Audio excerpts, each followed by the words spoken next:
the good, the bad, the odd. It's one hell of a podcast. Welcome to this episode of The Good, the Bad, and the Odd. Your host, Michael Sam. Hi, Sam. Hey. Right, so we're finishing Clone Wars. Clone Wars Season 6. Well, we say finish it. Yeah, it's but more is on its way, so... I think it was about... We literally decided to do 6, and like the next day they announced it was coming out, or was it before we decided to do 6? Well, we resolved to do 6. We'd started watching it, and then Clone Wars has been saved, and... Okay. But we'll be up to date as much as we can be, right? At least. Maybe we'll be able to get through Rebels before it airs. Yeah, that's the way. Do we carry on to Rebels, or do we finish off Clone Wars? Clone Wars. Well, don't know. Yeah, this was a weird one, wasn't it? Because 5 was meant to be the finish, and 5 was a great series, but they brought out... Was it Netflix that sort of finally... Yeah, I think Netflix was... I think Disney axed it while they were still making Season 6, so there is... like a few more episodes that have like unfinished animation. Okay, that are floating about. I've read some plot, but I haven't seen anything, and I'm not that bothered. You can find like it's like very badly like a lot of sort of T-posing, a lot of basic renders of the stories, fully voice acted and Foley and everything. Yeah, but they just didn't finish them before Disney cut it. So they just took the ones they finished and put it out of Season 6. Yeah. Okay. I did read on one of the wikis about some of the other plot lines, which didn't sound particularly enthralling. Maybe one of them, I can't remember which one, but there was one that was, well, that sounds interesting. There's one that I think they're doing, which they've alluded to in Rebels a lot, and through a bunch of other, like, short stories. Yeah. Which is the Siege of Mandalore. Right. So that should be great. So I know there was one involving Darth Maul's story, and there was also quite a long Son arc. of Death. Yeah, that's it. And there's also quite a long arc one with Ventress that apparently got turned into a book. Oh yeah, that's really good. Dark Disciple. Yeah. So those two sounded good. I wasn't too bothered about the rest of them. Anyway, let's get on to the ones we're talking about tonight. So there was right. So there was 13 episodes, but there's effectively 4/5 stories in the 13, because one of the stories kind of leads into the next part, but it's not quite connected. So it's 4 or 5. You know how you do it. The first 4 episodes are a very interesting one. I really quite like this.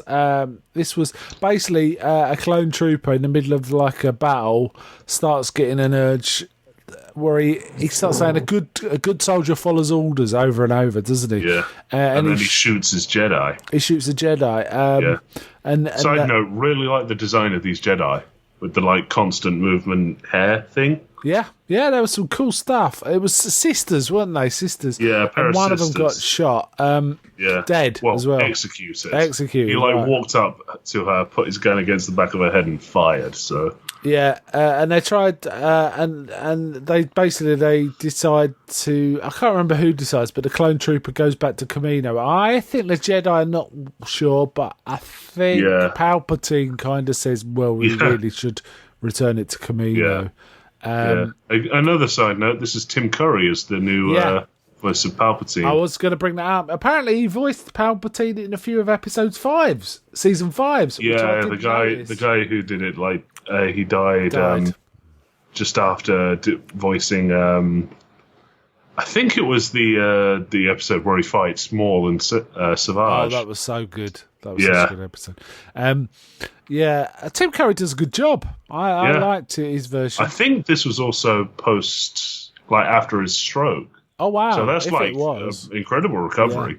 Yeah, his voice is really good. Voice work is really good in this. Yeah. If you hear him in Over the Garden Wall, it does it's very evident that something has gone quite wrong with him. Because he's slurring and all sorts of stuff like that. But it's still a really good and really creepy performance. Yeah. In this, he sounds fine. He does. He sounds quite... you couldn't tell. Yeah, I agree. When this trooper's back in Camino, we start getting this basically a plot, right? These chips have been put into the clones to activate them at a certain point, but the argument is no, they're to suppress your aggressive tendencies and make sure you follow orders. Basically, the suggestion is the chip's there to make sure they follow orders because they're over aggressive about it, whereas Fives thinks there's something more to it, doesn't he? Really? Yeah.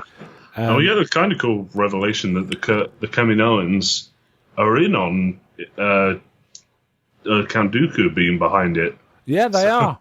They are. It's all to do with Count Dooku. Well, basically, this whole Sifo Dyas always made me suspicious because I always thought Sifo Dyas sounds a bit like... Yeah, it sounds like Sidious. I think that may have been George Lucas in his quote-unquote genius. Yeah. May have been planning to do that. Right.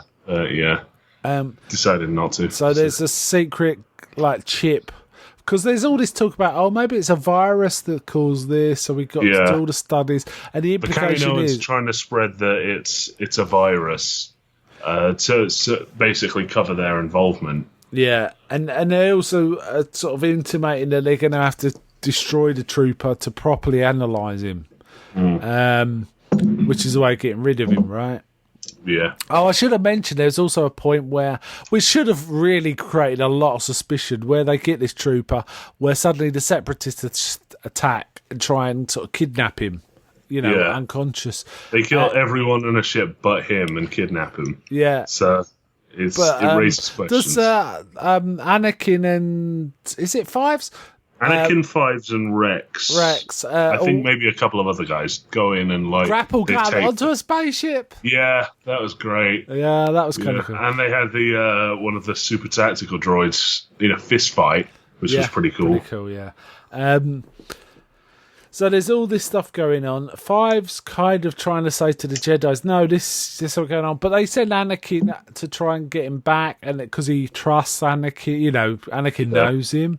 But instead of just telling Anakin, he's going, no, you won't believe me and all this. But he's obviously having sort of problems coping with it all. Like the chip's still affecting him. Mind you, isn't the chip taken out at this point? Yeah, they take it out, which has its own implications that part of his brain has kind of been scooped out. Yeah. So he's not in his right mind by the time they find him, and he puts Anakin and Rex in like a force field trap. Yeah. So they're sort of stuck in place, and then he starts running around talking manically, and the security detail comes in and shoots him. Yeah. And then lets Anakin and Rex out, and the last words are "Good soldiers follow orders." So. Good soldiers. There's also this thing where Five goes to see Palpatine, doesn't he? And the next thing we know, Palpatine's claiming that Fives is trying to kill him. But we don't see any of that action, so who knows? But we know Palpatine just setting him up, right? So there's some darkness going on. Should have raised their suspicions. The fact that the Separatists decided to try and take this clone should have really alerted them something was up, but it didn't. What do you think of this story then? I really like this story. I should be asking you this question, really, because I've seen this before. Yeah. So. Okay, yeah, I thought this was a solid story. It was as good as anything in Five. Five, I do think, I haven't seen them all now. I'm pretty sure Five is the best season of all. And this slots quite nicely in with the quality of season 5. Very good, dark, interesting. Written by Katie Lucas. It's not a relation of George Lucas, is it? I think it might be. Well, adopted middle child. She's a good writer. Yeah. If she is, that is quite impressive. Good script, this. I liked it. I like this one a lot. And I noticed the production code is 5 something, not 6 something. She wrote the Night Sisters. That's a good storyline. She wrote Darth Maul's Returns. That's a good one. Storyline. She's done some good work. She's wrote some of the really good ones. Yeah, that sounds excellent. Right, the next story involves, let's think, I think it's 3 episodes. which involves Padme Amidala's old boyfriend Rush Clovis. So we have all who of has that. appeared in the series before. Yeah. And he was just a bit of a prat. Was it? I thought he was on like a renegade or something. No, he was like I think he was another senator. Yeah, no, but wasn't his mother? planet was Wasn't his mother a senator or something? Or no, that's that was Ahsoka's little boyfriend. Oh, yeah. You're right. Yeah, but he was a senator of a planet that was kind of starting to lean towards becoming separatist. Yeah. And he was basically setting Padme up for capture. Yeah. And they left him to be caught by the separatists, who I'm going to guess did some horrible things to him. Yeah. Because he's kind of different now, so... Yeah, this one... Is this the one with the bank where he becomes like the head of the banking? Yeah, he becomes head of the banking clan, and then it all falls down. Yeah, so. I just had a feeling there was a lot of banking nonsense in this. Yeah. I felt George Lucas has been involved in this one. Yeah. I just felt that. And it felt a bit like, we're going back to the early days of Clone Wars rather than the good stuff.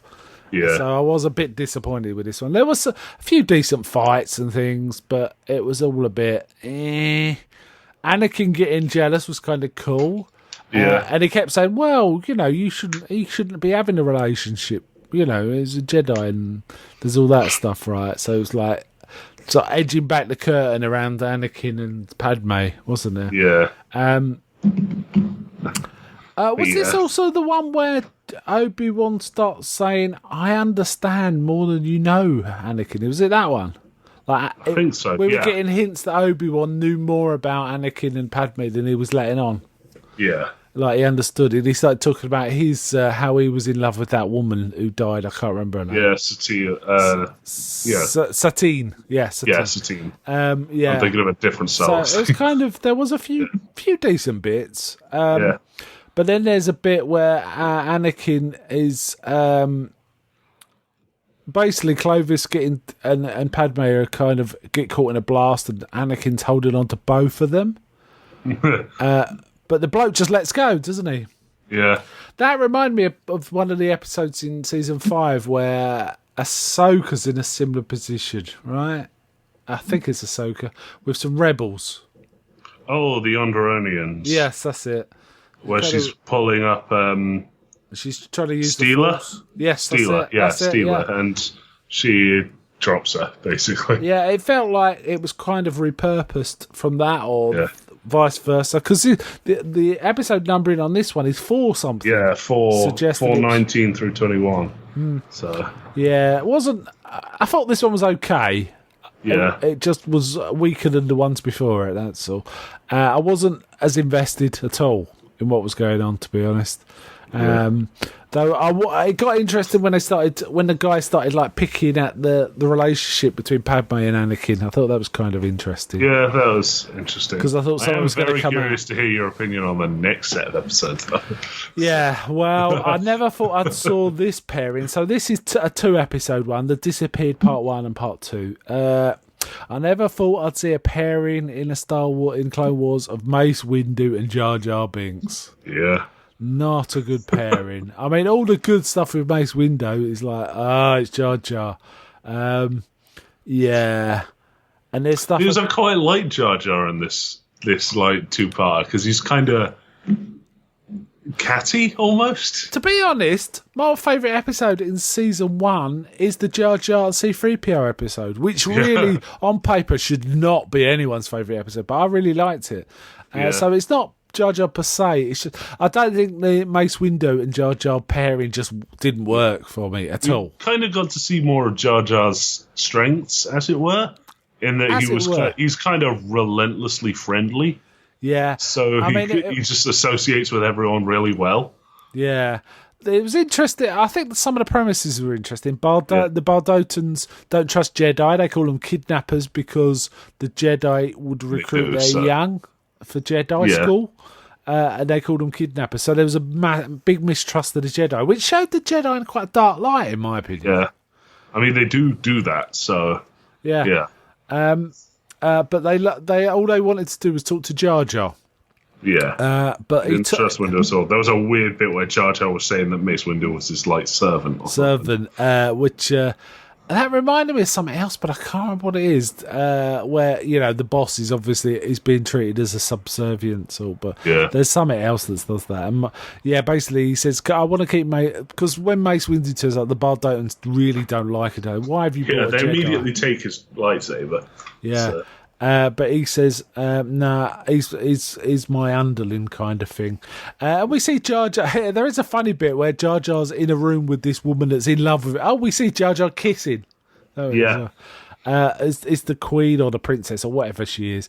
And they're in a room together and doing Tai Chi. Mace Windu can't get in the room, and you think, what the hell are they doing there? And when we see it, they're doing like Tai Chi. Yeah, they're like meditating with the Force and or something.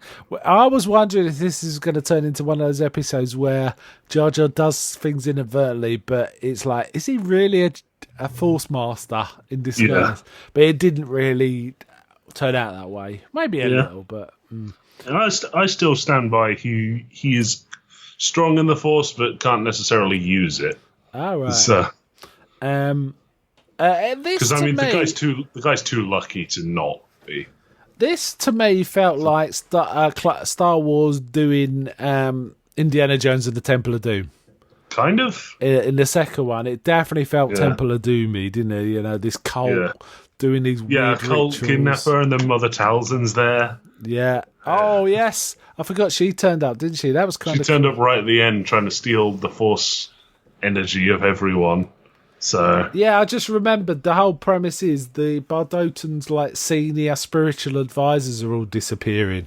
But they got some tech that drains the living force out of people, and they can store it in balls, and it's properly mental stuff.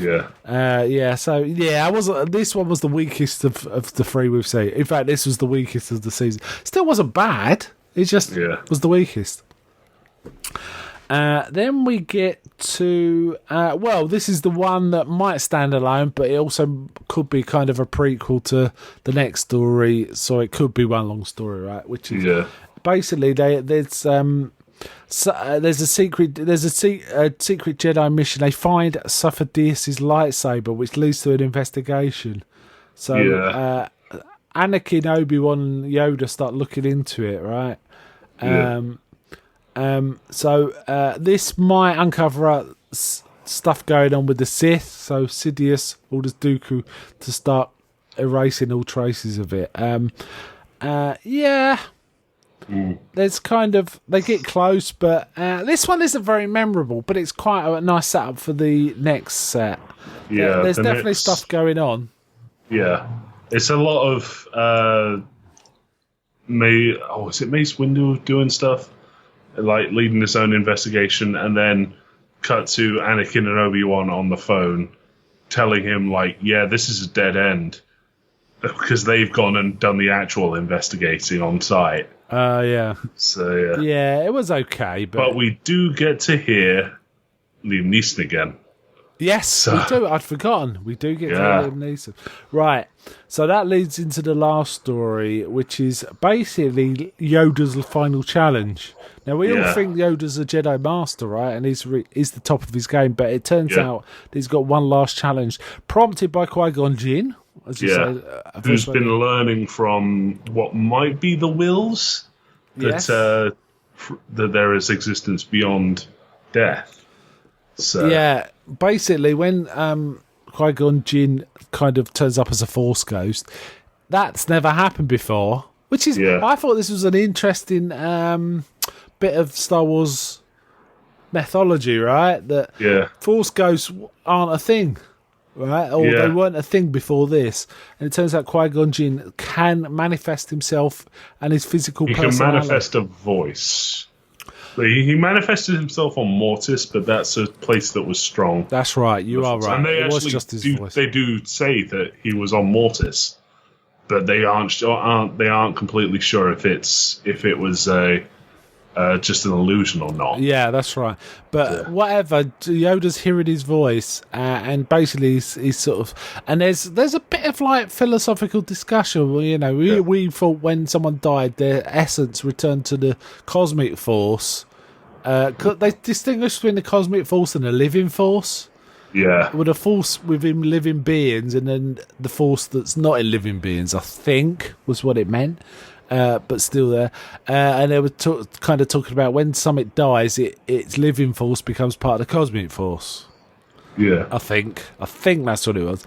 But it appears that Qui-Gon Jinn may have mastered keeping his consciousness from stopping it dispersing. Yeah. Or disintegrating. And he talks about, you need to face one more challenge.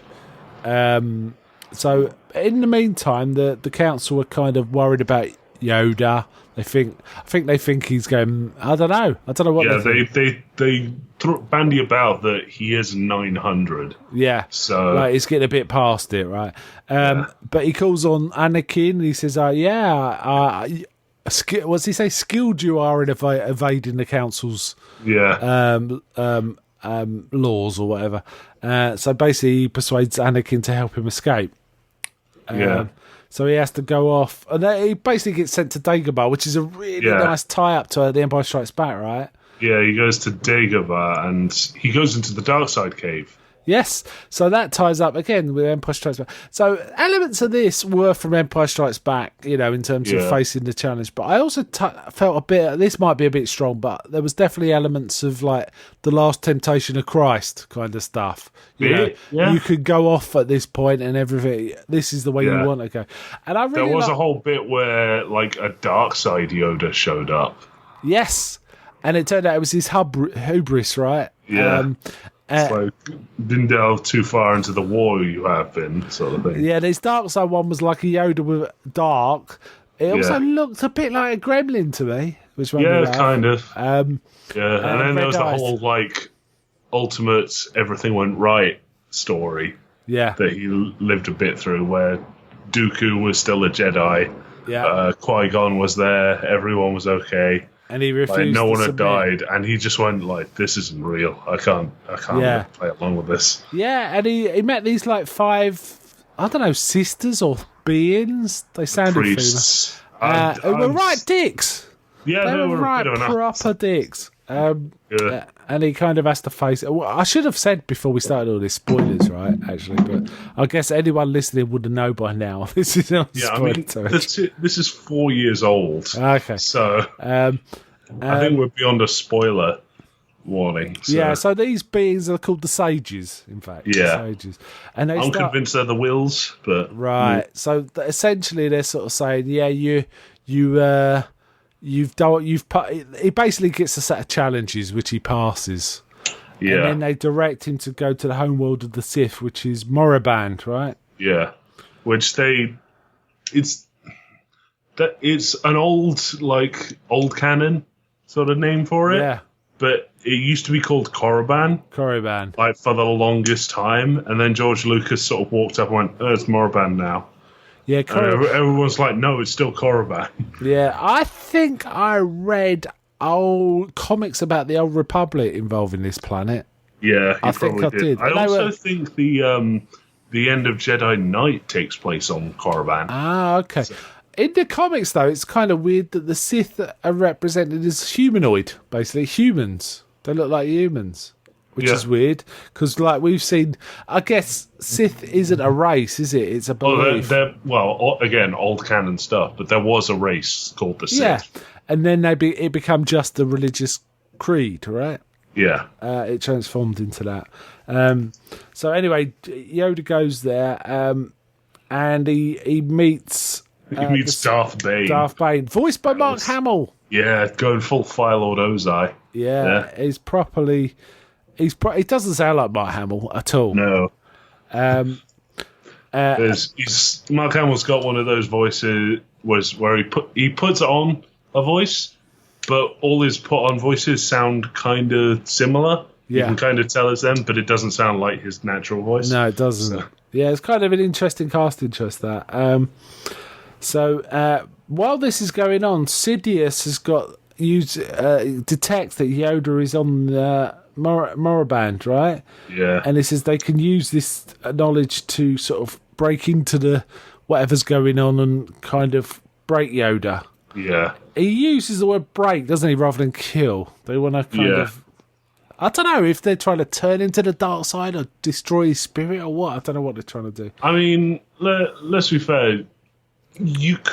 It's conceivable that someone could kill Yoda. I don't think it's really conceivable that someone could, like, make him lose his faith in the Force. That's right, yeah. So if they're able to do that, they've kind of won the morale for the war sort of thing. Yeah, I mean, Sidious says this could change the whole war. If we could break this Jedi, we could break all Jedis, is the kind of thing. As this kind of battle goes on, there's all sorts of imagery. I like this one. In fact, I like this last story a lot. I like the first one, with the clone stuff pretty much too, but this one was really good with Yoda. I really liked it. What do you think of it? I really loved it because it was so much like little bits being brought back into proper canon. Yeah, I mean the dark side tree in Dagobah. Yoda's passing the challenge was Darth Bane. It feels like he's such an old Jedi that there's no such thing as a challenge for Yoda anymore. Yeah. But it's kind of cool to see him put up against stuff that you can't immediately overcome. Yeah. So, and there's kind of a cool battle between Yoda and Sidious, but in the end, it's a weird fight. They're tumbling down and down and down, aren't they? Falling through, and they're kind of wrestling. But then it just turns into a cloak Yoda's holding. But Yoda just uses the Force to get back up again. So it's not like he's doomed, is it? But it's kind of cool they use the the whole falling in Star Wars is a big thing, isn't it? It's quite part of the imagery. So that's kind of cool. Yeah, I really like this set. I thought they were really, apart from the Mace Windu Jar Jar, which is weak, but still interesting. I thought there were some very solid entries here. But the first and the last were by far my favourites. Of the 4 or 5 stories. Yeah. So it's cool. Yeah. Looking forward to more Clone Wars? Yeah, I am. Me too. I'm really glad I got to the end of this. I've enjoyed watching all of these. There were some really kiddie and boring ones in season 1 and 2, but there were some really good ones. But man, it really picked up from season 3 onwards, and 5 was excellent. Yeah. You'll notice a trend with the Rebels is they did kiddie it down a lot. Like for a good chunk of it, the main character's primary weapon is like a laser slingshot.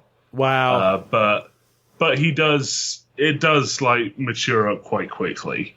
Right. So you kind of got to weather a good chunk of the first season. It sounds like Clone Wars, right? That was a bit like that, right? Yeah, true. All right. Okay, I'm kind of I'd recommend this set to anyone who likes Star Wars. It's pretty damn solid. Yeah. Enjoyed it a lot. All right, then let's call it a day there. So bye from me. Bye.